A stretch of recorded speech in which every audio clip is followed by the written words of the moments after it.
I do it. I do. Oh, shit. Act like you don't God. Finally famous. What's going on, My Detroit sports fans?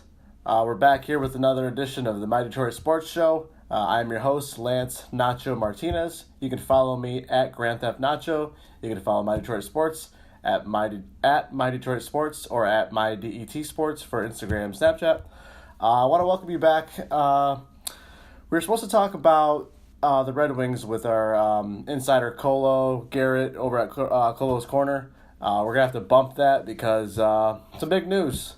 That kind of just trumped everything. Pistons got Blake Griffin. It's the first time we've had an all-star in a while, like a bona fide all-star, probably since like about Grant Hill. You know, I know we had the core four, should have been 5 all-stars with, you know, Chauncey Rip, Tayshaun, and so forth. But it's huge news. I know it's a lot of Piston fans are very excited. You can tell I'm still rocking my Pistons gear. What do you think of the trade? I mean, seems like the Pistons wanted an all-star, wanted to put butts in seats, you know, an empty Little Caesars Arena. For the Clippers, salary dump, you know. They signed him thinking the writing was on the wall and Chris Paul left. Didn't want to keep Blake long-term like they thought they did. So shipped him out. They got Tobias Harris, Boban Marjanovic, Avery Bradley, and some picks. So what do you think of the trade? It's hard for me because I'm a little biased because I'm a noted Clippers fan. I've been a Clippers fan before they got Blake Griffin, and I'll continue to be after this trade here. But so to me, I'm a little biased. It's a little disheartening because I thought the Clippers franchise, like, that was Chris Paul and Blake Griffin were your heart and soul. You know, throw DeAndre in the mix, and now, you know, it looks like they're starting fresh over. I know the trade was in the works for DeAndre to go to the Cavs, and that kind of fell through. But it's a new look Clippers team. I don't know if they'll be able to attract the free agents that they want to, but they will have the financial flexibility to do so if they choose. So, but going forward with the Pistons, you know, we noted that we noted the pros and cons of this trade already in an article by Justin Brown. He's our Pistons insider. He writes the My Detroit Sports, My Pistons columns, and he went into detail what the pros and cons of getting Blake Griffin is. In my personal opinion, if he's healthy, that keyword if, I think he gives you 20 and 10 a night. He is an all-star. He is LA. He is Hollywood. He's got, the Jenner girl with him. He brings a certain element that the Pistons haven't had in a while. That's a star. So we haven't had a star since Grant Hill. I mean, you can count, Chris Webber and Allen Iverson, but those were guys kind of at the end of their careers that joined the Pistons and didn't really work out. We got Blake for a few more years. It comes at a cost, a very high cost. The contract is just ridiculous, but if he can stay healthy, it might prove to be a bargain for the Pistons when you pair him next to Andre Drummond and whoever they decide to get to build around him. But the drawback is this was noted on 97.1 around town here is that in the past 3 seasons, Derrick Rose has played more games than Blake Griffin in the last 3 seasons. So that already stands out to me as a red flag. I love Blake Griffin. I know Pistons fans are excited for him to be here. Time will tell if this works out for them. Stay up to date with your favorite Detroit sports teams with our My Pistons Weekly and My Red Wings Weekly columns. For estate planning, trademarks, and business agreements, visit brownbrotherslaw.com for all your contractual needs. All right, guys, as you know, I'm a correspondent for not only My Detroit Sports, but I follow sports out there in Los Angeles. And I want to bring in a little bit of insight for the Blake Griffin trade. Let's bring in Jon Rapoport, the CEO and founder of I Follow Sports. That's I Follow without the W. So let's bring in Jon Rapoport. What's going on, John? Not too much, Lance. Things are good out here. How was the Super Bowl out in Minneapolis? It was good. It was cold. No question about that, but they did a good job. So I live in Los Angeles, but I grew up in Minnesota, so it was it was fun to be back and kind of a extra source of pride for me. But it was fun. I mean, besides the cold weather, the city really embraced it. The stadium's fantastic, and I thought they did a pretty good job between kind of taking care of the players, taking care of the fans. It seemed like besides the weather, everybody felt like it was well put together and that they had a good time. So they did a good job. And got a good game out of it. So that's really all you can ask for. Right. Now, I lived in L.A. when we hosted the Super Bowl, but I know how much it meant to the city. You know, we got to host the MLB All-Star Game, Super Bowl, WrestleMania, you know, so I know how much it means. So, I was venting my frustrations with the Lions, and, I asked when they would win the Super Bowl, and got a lot of crickets in response. So, but when can we see the Vikings in it, man? It seems like they're really close there, that Minnesota Miracle.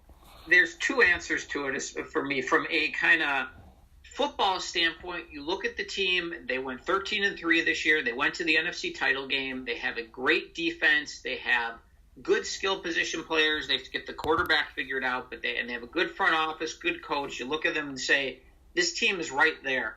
But then, as a lifelong Vikings fan, you look at it as this is the team that has lost 4 Super Bowls, lost a game in the 70s to Dallas on a Hail Mary to Drew Pearson, and since in my lifetime, I'm 40 years old, have lost 6 NFC championship games, including 3 of them in just gut-wrenching, heartbreaking fashion at the end. And so you look at the team, the structure, the talent, everything looks like they're right in place, but it is hard as a Vikings fan to just fathom the idea of the Vikings in the Super Bowl, because no matter how good the season is, no matter what happens, no matter how good you think your chances are, inevitably something happens. And this year, I mean, the Minneapolis Miracle was one of the most thrilling things I've ever seen, and I think a lot of football fans have ever seen. But to go from the high of that to just getting just destroyed by Philadelphia, that wasn't even by the second half of that NFC Championship game, I was folding laundry. That's where how things had changed. So we'll see what happens, but they have the structure to do it, but I just don't know if the Vikings are capable of getting over the hump. They're just one of those hard luck franchises. Oh, man, I feel your pain. You know, hopefully with Patricia leading the helm of the Lions, it can hopefully see some winning ways come around. But I know you're busy, so I don't want to keep you long. How's that All-Star Weekend coming for NBA?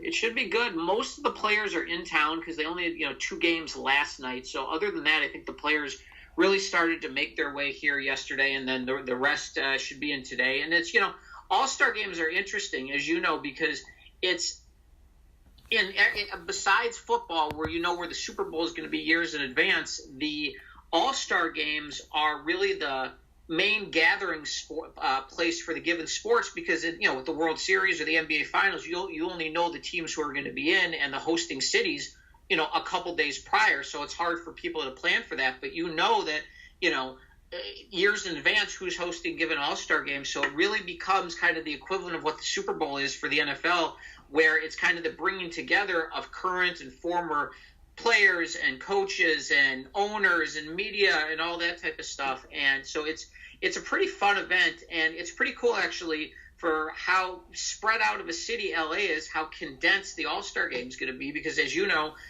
what's gone on in downtown LA over the last several years, you have Staples Center, you have the LA Convention Center, and then you have LA Live across the street. And between those 3 venues, that's pretty much where everything's going to be going. The players stay at the Ritz-Carlton, at LA Live, and you just have it's kind of bedlam down there. But for how spread out the city is, if you can get to downtown LA, you're in the heart of things, and you only have to kind of park your car once. So it should be a lot of fun, and we're going to be down there for the website all day tomorrow, just kind of covering the scene around it, and definitely looking forward to it. I mean, the LA is one of the few cities in the country where the NBA is the biggest sport. Absolutely more people care about the NBA here than any other sport, and you factor that in with the whole Hollywood element and the whole fact that even guys who don't play for LA teams, many of them live here during the off season or work out or retire here, whatever it may be. This is such a hub of NBA basketball that when you kind of bring everybody together here for an event like this, it's a pretty fun weekend. Right, now keeping it on track with Hollywood. blockbuster trade was made. The Clippers traded Blake Griffin to the Pistons for Tobias Harris, Avery Bradley, Boban Marjanovic, and picks. John, just give us a little insight. What are we getting with Blake Griffin? Like, just what are some of the positives and some of the drawbacks with Blake? I think as far as the one thing that you have to keep in, that's the most important variable with Blake is his injury status. I mean, he is a talented player who can do a lot of things on the court, who kind of was pretty much a dunker and a high flyer early on, but has evolved his game and can play a little further away from the basket. I mean, he does a lot of good things when he's out there, but unfortunately, he's been injured quite a bit, and so that's kind of the great variable. If he stays healthy, you got a star player, and I think what's interesting is he kind of is one of these guys where he's talented. He, when he's out there, you can win basketball games with him, but he also brings kind of that star factor. And I know with the Pistons playing in the new arena, and with the fact that unfortunately they're not drawing as well as perhaps they had hoped, with moving, out of the Auburn Hills and moving into the city, that, Blake kind of gives them that star attraction that they haven't had in a little bit. So if he can stay on the court, and if you can put some players around him and have him as kind of your marquee attraction, I think it'll be a big benefit to Detroit. And the thing is, the East is you have Boston, you have Cleveland, you have Toronto, you sort of have Washington. I mean, they kind of hang around a little bit, but it doesn't take that much to get in the mix in the Eastern Conference. And particularly if LeBron picks up and leaves this offseason, that kind of takes Cleveland out of the picture. So if they can have a healthy Blake Griffin and build a team around him, you could suddenly see the Pistons, I don't know, competing for the Eastern Conference, but at least being a factor in the Eastern Conference. And if they could be a factor with a great basketball area like Michigan and Detroit is, if you could be competing for the 3, 4, 5 seed every year, fans will be excited. The building should be packed, and I think the Pistons would sign up for that in a minute. Right. Now, why did this make sense for the Clippers? I over the years, I've become a big Clipper fan, living there and coming back and everything. But, besides like maybe financial flexibility, like why did they pull this trade off? I think they just made the decision that kind of Lob City kind of came to its conclusion that, they had this team with Chris Paul and Blake and DeAndre Jordan and Redick and kind of the cast of characters they had the last few years. They would have very good regular seasons, but never could advance past the second round and would always have some type of heartbreak kind of, get in the way of their making progress in the playoffs. And they tried, and they spent money, and they did everything they needed to try and, get this team to at least deep in the playoffs or to get to a finals, and it just didn't happen. And then suddenly, DeAndre Jordan almost left a few years ago, but then stayed at the last minute. Chris Paul does end up leaving this, prior to this season. And I think they made the call that, with Chris Paul gone and with DeAndre and with Blake and with kind of the different pieces that they're moving in and out of there, that, maybe they're a playoff team, maybe they're 6, 7, 8 seed, something like that, but they're not contending for conference championships, particularly with how Golden State and Houston are looking right now. So I think they just made the decision, let's just tear it apart, start anew, trade Griffin. I think it seems like they've been trying to trade Jordan, and they may end up, that may end up happening in the offseason, and just say, we're going to start over. We're going to just open up a ton of cap space. We are LA. We have, an owner who's willing to spend money. We have it's an attractive place to play, and just say, that we gave it our best shot. That didn't work. Let's try it again, and just say, hey, there's going to be a lot of big free agents in the next couple of years. Let's be in a position where we can throw out a bunch of max contracts and see who we can land, and kind of reset things a little bit and kind of approach things from a different way. Right. Well, as always, man, I appreciate your time. Have fun and All-Star weekend, and I'll catch up with you soon. So. All right. Sounds great. Thanks so much, Lance. All right. Thanks, John. Looking for more sports-related content outside of Detroit? Then check out some of our posts over at ifollowsports.com. All right, guys. Thanks once again for checking out the My Detroit Sports Show.